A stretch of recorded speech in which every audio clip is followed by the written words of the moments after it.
Hello students, मैं आपकी Hindi teacher. आज हम लोग हिंदी सुलभ भारती 7th की पुस्तक का बेटी युग पोयम पढ़ेंगे, कविता पढ़ेंगे। ठीक है। बेटी युग, इसके कवि कौन है? आनंद विश्वास।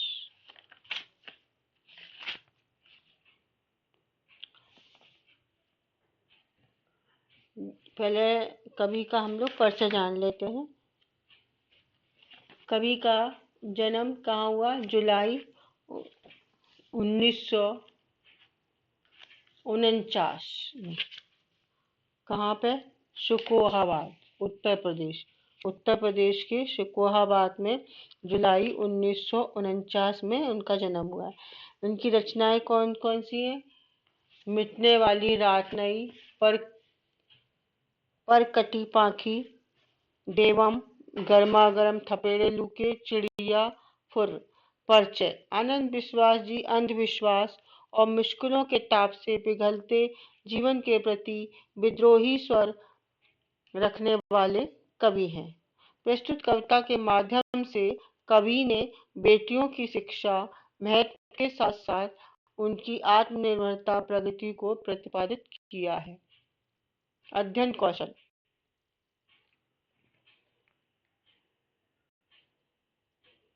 कविता का परिचय इस कवि में श्री आनंद विश्वास हमें बता रहे हैं कि जब बेटियों को पढ़ाएंगे, उन्हें समुचित शिक्षा देंगे तो उनमें आत्मविश्वास बढ़ेगा, बेटियां आत्मनिर्भर होंगी, वे देश की प्रगति में बढ़ चढ़कर भाग भी ले सकेंगी।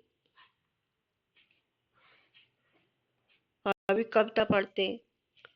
नानी वाली कथा कहानी अब भी जग में लगे सुहानी, बेटी युग के नए दौर की आओ लिख ले नई कहानी। बेटी युग में बेटा बेटी सभी सभी पढ़ेंगे, सभी बढ़ेंगे, फौलादी ले नेक इरादे, खुद अपना इतिहास गढ़ेंगे। देश पढ़ेगा, देश बढ़ेगा, दौड़ेगी अब तरुण जवानी, नानी वाली कथा कहानी अब भी जग में लगे सुहानी। बेटा शिक्षित आधी शिक्षा, दोनों शिक्षित पूरी शिक्षा, हमने सोचा मनन करो तुम, सोचो समझो करो समीक्षा। सारा जग शिक्षा में करना, हमने सोचा मन में ठानी, नानी वाली कथा कहानी अब भी जग में लगे सुहानी। अब कोई ना अनपढ़ होगा, सबके हाथों पुस्तक होगी, ज्ञान गंगा की पावन धारा सबके आंगन तक पहुंचेगी। पुस्तक और कलम की शक्ति जग जाहिर जानी पहचानी, नानी वाली कथा कहानी अब भी जग में लगे सुहानी। बेटी युग सम्मान पर्व है, पूर्ण पर्व है, ज्ञान पर्व है, सबका सम्मान करे तो जन जन का उत्थान पर्व है। सोने की चिड़िया तब बोले, बेटी युग की हवा सयानी, नानी वाली कथा कहानी अब भी जग में लगे सुहानी। तो इसका अर्थ, देश विकास कर रहा है परंतु आज भी बच्चों को नानी द्वारा सुनाई गई कहानियां क्या लगती हैं? प्यारी लगती हैं। नानी या दादी है तो जो कहानी सुनाती है बहुत अच्छी लगती है छोटे बच्चों को। आओ अब हम नई कहानियां लिखें जो बेटियों के नए युग से संबंधित हो। तो नानी और जो दादी जो कहानी सुनाती हैं वो बहुत अच्छी लगती है, लेकिन आज हम एक नई कहानी लिखें जो बेटियों के युग से शुरू होती है।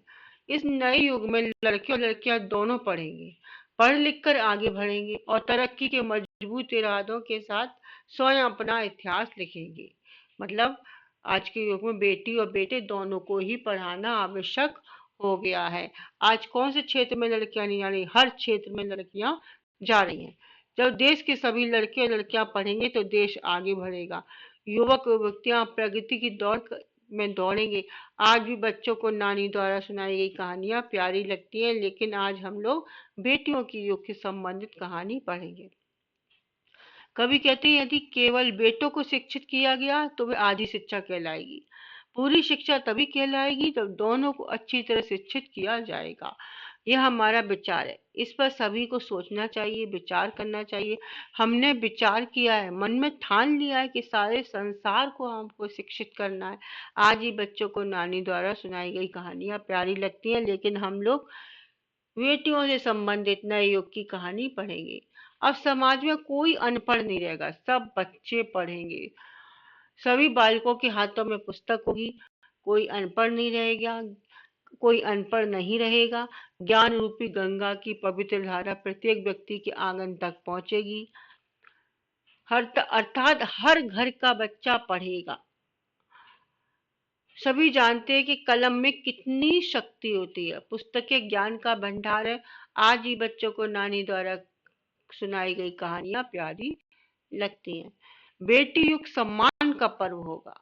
बेटी युग सम्मान का पर्व होगा। बेटी अगर हुई तो हम ये नहीं कहेंगे पहले जमाने की तरह कि नहीं बेटी हुई, बेटा बेटा होने पे बहुत खुश हो रहे हैं, बेटी के होने पे दुखी हो रहे हैं। नहीं, बेटी आजकल अगर पैदा हो रही है और पढ़ रही है तो एक सम्मान का युग है।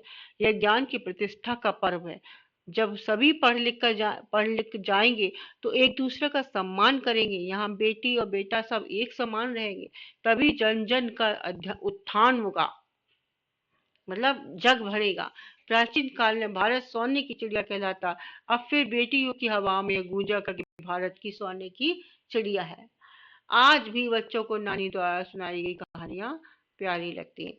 मतलब इस कविता का कहने का मतलब ये है कि आज के युग में बेटा और बेटी दोनों ही समान है। जितना बेटा शिक्षा प्राप्त कर सकता उतनी लड़की भी शिक्षा प्राप्त कर सकती है। और जहाँ लड़का जा सकता है जिस क्षेत्र में, उस क्षेत्र में लड़की भी जा सकती है। ठीक है। शब्दार्थ सुहानी, सुंदर, दौर, काल, समय, फौलादी, मजबूत, नेक, भला, अच्छा, इरादा, संकल्प, तरुण, युवा, मनन, सोचना, पक्का करना, ठानना, पक्का करना, पावन, पवित्र, कलम, लेखनी, सम्मान, आदर, उत्थान, प्रगति, पर्व, त्योहार, सयानी, समझदार, समीक्षा, परीक्षण, मुहावरा, ठान लेना, निश्चय करना, ये मुहावरा। उचित शब्द द्वारा रिक्त स्थानों की पूर्ति करो। नानी वाली कथा कहानी अब भी जग में लगी सुहानी। देश पढ़ेगा, देश बढ़ेगा, दौड़ेगी अब तरुण जवानी।